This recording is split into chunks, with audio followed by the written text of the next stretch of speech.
and welcome back to General Announcements with Karen and Kenny. MHS Drama Department proudly presents Disney's Freaky Friday. Tickets go on sale March 28th at the online box office in your email. Show dates are April 18th and 19th at 7 p.m. and April 20th at 2 p.m. and 7 p.m. Visit muskiedrama.wordpress.com for more information. And you better go because you'll see both of us in it. Muskie Pond Squad will hold auditions for the 2024 and 2025 squad on Friday, May 17th. The team is open for auditions for current 8th through 11th graders. Technique-only clinics are April 24th and May 8th, 6:15 to 7:30 a.m. and the MHS main gym and audition clinics are May 14th through 16th, 6:15 through 7:30 in the MHS main gym. Lost and found. Please check the attendance center if you have lost an item. There are several keys, pieces of jewelry, clothes, water bottles, and AirPods that have been turned in. Please stop by and see if an item may be yours by identifying it. I wonder if my water bottle's in there. I've been looking at for that thing for weeks. Yeah. Signing Day 2024. At this time, MHS is planning to do a signing recognition for Muskies that are planning to participate in college sports at any level. Please complete the form that was emailed to Class of 2024 to let us know that you're planning. Deadline to complete this is April 30th. MHS Color Guard. Have you ever thought about being part of the MHS Color Guard? Well, here's your opportunity to see if you'd be interested. Come to one or both of the upcoming mini clinics that will be held Thursday in the gym at First Baptist Church, 3003 Albury Avenue. All right, and that's all for this week. Bye!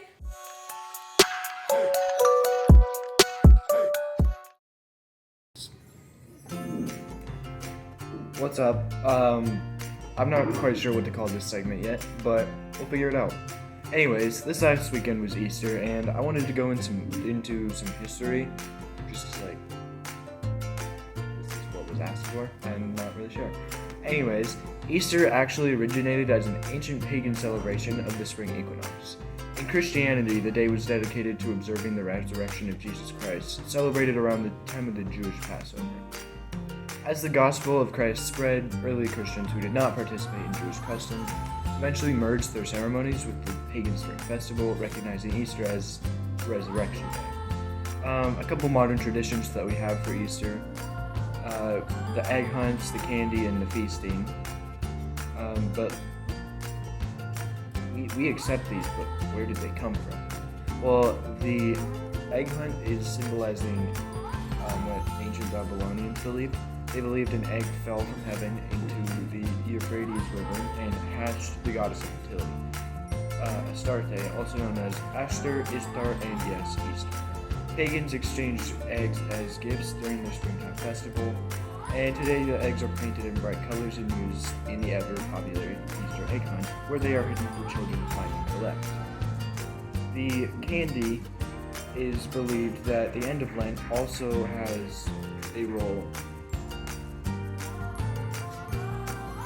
Alright, with the candy, it is believed that the end of Lent had a role in popularity. Many Christians swear off sweets for Lent, meaning Easter marks the first day in over a month that they can eat chocolate. Most years, Easter yields the second most candy, gifts given only behind Halloween. And the feasting actually originated as, this came from the ancient celebration. In Christianity, as I mentioned, it was dedicated to the resurrection of Jesus Christ, and those are some quick facts about Easter and where it came from. Anyways, bye.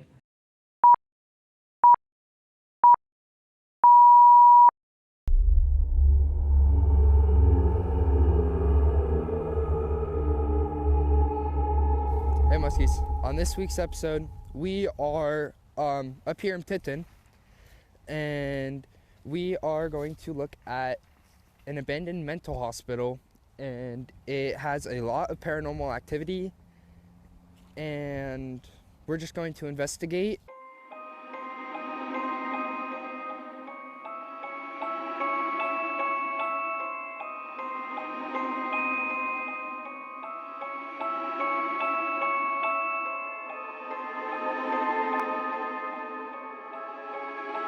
Okay, so we were walking back to the car, right? And we're sitting in the car, and I look back, and I keep seeing a figure in one of the windows. And like very obvious. Everybody's seeing it. So we are going to, we're on our way back right now. See? And then we're gonna go see if there's anybody over there. So we're going on the one side of the building that we said we weren't gonna go on just because of how like freaky it is.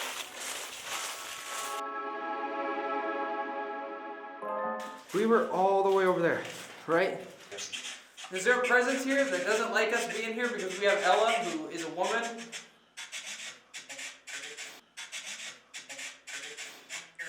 So you want us to go upstairs?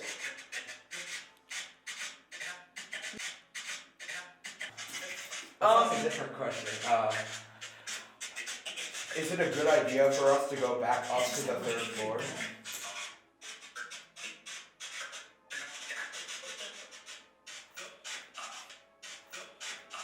Go back up! Do you guys want the boys up to the third floor or just Ella? Are you the one who scared Ella while we were up on the third floor?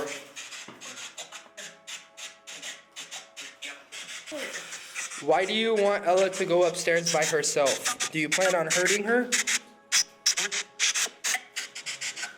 Yeah. Yeah.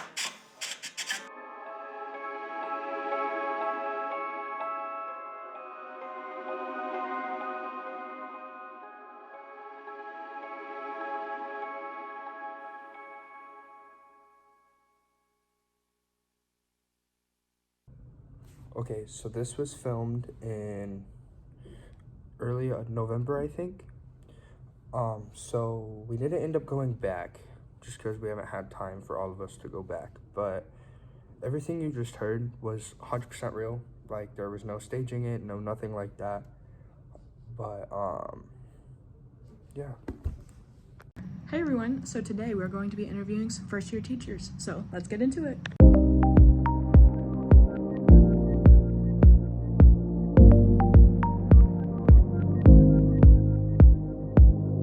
Okay, how are you feeling after your first year of teaching? I'm feeling good. We've made a lot of growth this year, and just from seeing people who have workshopped our choirs from the start of the year, like Mr. Alan Chapman, he came and just lauded the amount of growth that our students have had this year, specifically our bass club choir, just the progress they've made. And so overall, it's been a really, really good year, lots of growth moments, and relationships with students and coworkers have increased a lot. And so it's a friendly environment in the music department, and we hope to keep it going next year. What hardships did you run into this year? Like, did you find any obstacles that you weren't expecting? So many emails. That's the one. Yeah. You just get a lot of emails, and it's a lot of random things. It's like announcements, and then Muskie backpack, and all the things. And so it's just deciding what you're going to choose to respond to. Oh, so and it's not even like student emails, it's like emails from like the district too? everything. It's a whole whole pool of emails. And so it's just navigating those and deciding how much time you're going to spend going through your inbox, all those things that you don't get from a teacher education program until you're doing it. So like that, filling out paperwork, things like that are the main things. And then how did you cope with like the original stress or continued stress, I guess, of being like a first year teacher? Yeah, big one's just exercising, eating healthily, and talking about it, because some days you're just like, and you're like, we couldn't sing in tune all day, and you just want to go home and just like, but the main thing is just calling family, like my mom and dad. I'll call them, or my brother, and then just vent to them a little bit, go work out, go eat food. Just staying healthy through the process is really all you can do, and just going in every day with a fresh smile, ready to rumble.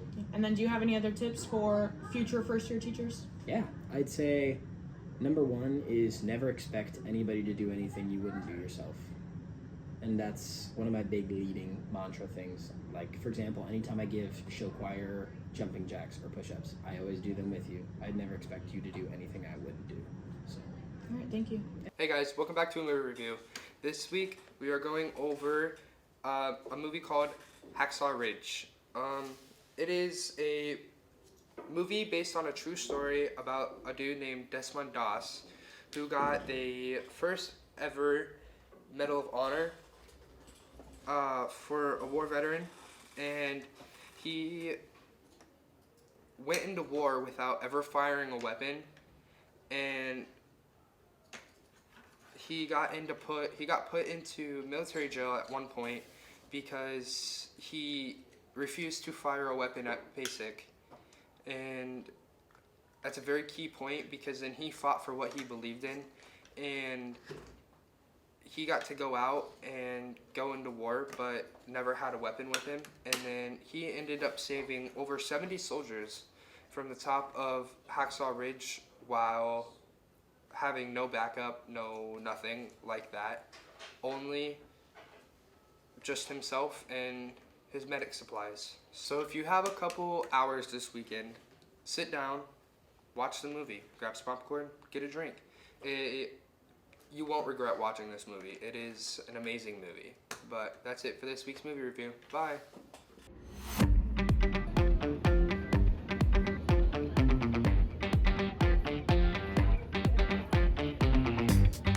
What do you guys think about the cafeteria?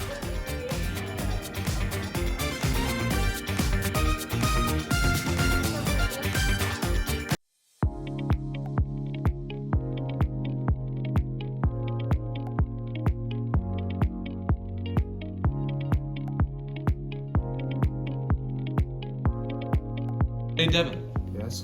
what do you like the most about Muskie Minutes? Honestly, I gotta say the outside of school experiences, like the stuff that we get to do on field trips. Like, for example, going to the WQAD 8, I think it was. We got to learn and see like the entire way of making how like news works, and that was just really exciting, I guess. Okay, everyone, as you can tell, this episode was a little everywhere and kind of a little bit of everything, but it was because we took your suggestions. So give us more suggestions and we'll do it again next week. Bye.